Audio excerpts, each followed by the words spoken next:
Hi everyone, it's James here from TSR Jivey Talks Tech.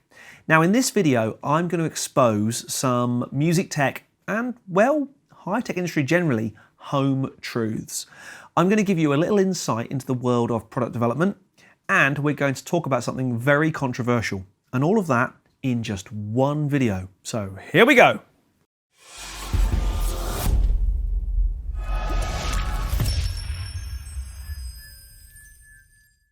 When it comes to gear, and by that I mean all high-tech stuff, not just music or audio industry toys, I have one primary bugbear: wall warts. External power supplies, PSUs, call them what you will.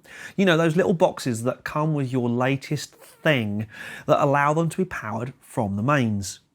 Now normally these come in different flavours or voltages, 9 volt, 12 volt or sometimes 15 volt. And depending on the current or the amount of power needed, these will be rated accordingly. Now, I hate these things because in a perfect world, they are, to my mind, completely superfluous. The power supply should be built into the piece of kit you're buying, right? Well, like most things, it's not quite that simple. And here comes the first of today's home truths. This is not going to come as a shock to any of you, I'm sure. But in modern musical equipment, or quite frankly, any equipment for any industry for that matter, anything these days is built for one reason: to make money. Yes, I know. Yes, we can all get romantic about stuff being made to fix the world and all that, but at the end of the day, it is all about and does come down to the money. Now, in product development, there's a key term called BOM, or Bill of Materials. And the lower you can get the cost of your bill of materials, your BOM cost as it's referred to, either the more profit you make or the lower the cost of the item. And to be fair, it's normally a balance and a bit of both. If your product requires mains power, one of the quickest ways to save some money is to put your power supply, the bit that converts the mains voltage, which in the UK is 240 volts, into something more usable for the bit of kit that you're making, let's say 9 or 12 volts for a guitar pedal. Let's take that bit and put it outside the thing you're making. This solves 3 problems. 1, it means you don't have to design and manufacture the power supply. 2, you can probably make your thing smaller, as the big bits like the transformer are now outside of the product you're making. And 3, and this is the most overlooked one, when gear fails, it's more often than not the power supply that packs up first. By having an external power supply, your service costs to keep that gear running are a lot more reasonable and even minimal. Oh, the unit's packed up, doesn't power up, then just buy a new wall wart.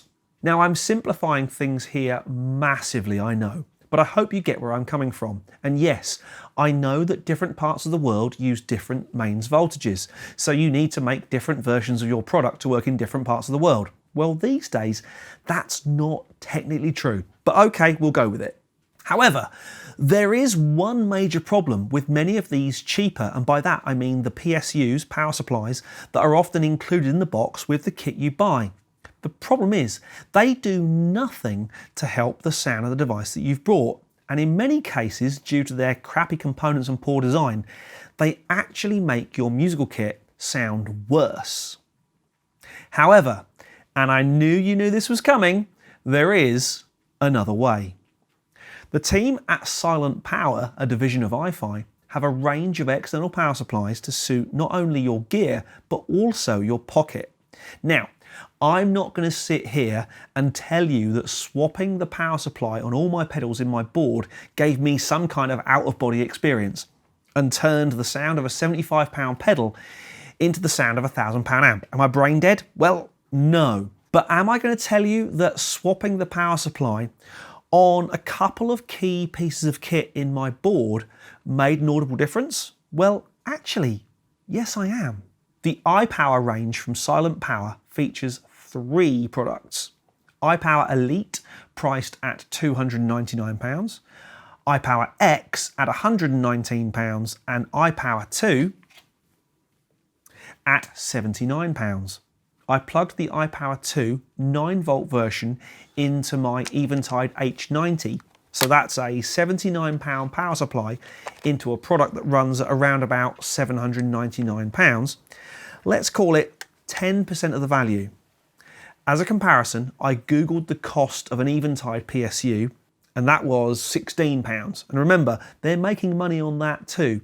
So I'm going to estimate that the thing costs around about £3 in real terms. And I can say this, absolutely hand on heart, the unit operated in exactly the same way, but there was less noise. Not night and day, but through quality headphones like these Sennheisers, and they're not inexpensive, I could hear a reduction in the background noise. Now yes, I'm aware there are psychosomatic effects at play here. I wanted to hear a difference, therefore I heard a difference. But that could be said about any time we buy a new pedal, amp or guitar. We want it to be better, therefore it is better.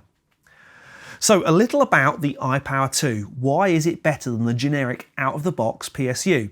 Well, iPower 2, like all the iPower range, employs a technology called ANC2, or Active Noise Cancellation 2, which cancels out incoming EMI, or electromagnetic interference, and RFI, or radio frequency interference, at source, to reduce audio background noise. If you're using iPower 2 with video devices, it can also improve detail in the dark or the black areas of the picture. iPower 2 features high specification components and a thicker gauge of wire to deliver improved output and input noise suppression. This thing is 10 times quieter than most audiophile power supplies. I hate that term. Such a dirty word outside of the hi-fi world. I'm so sorry.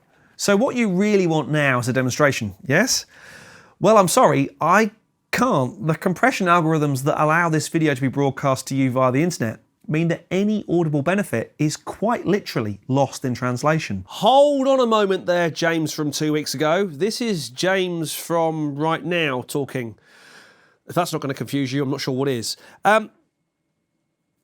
I didn't feel 100% comfortable saying to you, dear listener, dear viewer even, that you had to take my word for it that this thing is just better.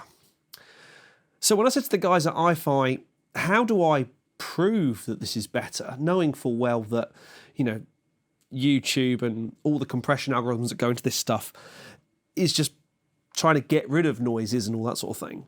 They said, simple, we'll send you our eye detector. And I said, lie detector? And they said, no, eye detector. And that is this box here. Basically what this is doing is allowing me to amplify and record the noise that is coming out of the power supplies, or in the iFi case, not coming out of the power supplies. It's very simple. I have my two test power supplies plugged in here. DC1 is the generic PSU and DC2 is our iPower 2. I can then simply switch between the two power supplies using this little toggle switch here. At the moment I'm on DC2 and you can hear and see on Pro Tools that there is no background noise, and when I flick to DC1,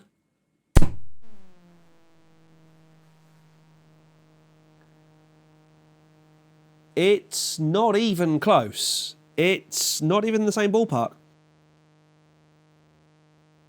Horrible background noise, horrible meh. Clean loveliness.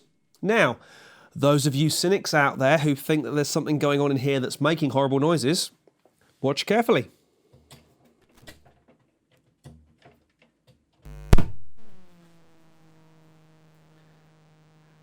Now we're on DC2 and that is the generic, and I switch back to DC1, which is now the iFi power supply.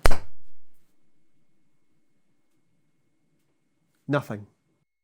So hopefully that proves beyond a shadow of any possible doubt that the iFi power supplies are worth their weight in money. Am I telling you to go out and buy new power supplies for all your audio gear? No, of course not. Am I recommending that when the power supply on your favourite pedal or audio processor dies, and it will, either due to an electrical surge or a broken or frayed cable, then you should check out the iPower 2 range? Then yes, I am. And why? Well, even if you don't believe the sound quality improvements, which I do, the maths are really simple. Think of it this way. I'm an Apple fanboy. I have an iPhone, an Apple Watch, more laptops and tablets, iPads than is probably healthy for any one person to own. Apple has me over a metaphorical barrel when it comes to the PSU for my MacBook Pro, and when it fails, and they do, it's 79 quid. And so far, I've had to fork out for 3 of them. If there was a better option costing maybe twice as much, would I take it? Yes, because I don't need the hassle of my gear failing on me, normally at the most inappropriate moments. To me, the iPower range are the upgrades. It will last longer due to the better materials, components, and the very sleek braided cable, which I quite like. And then there's the benefits of the sonic upgrade. So there you go. It's actually an economic argument as well as a sonic one. For those of you who love a good spec sheet, I'll leave a link to the iPower website down there in the notes.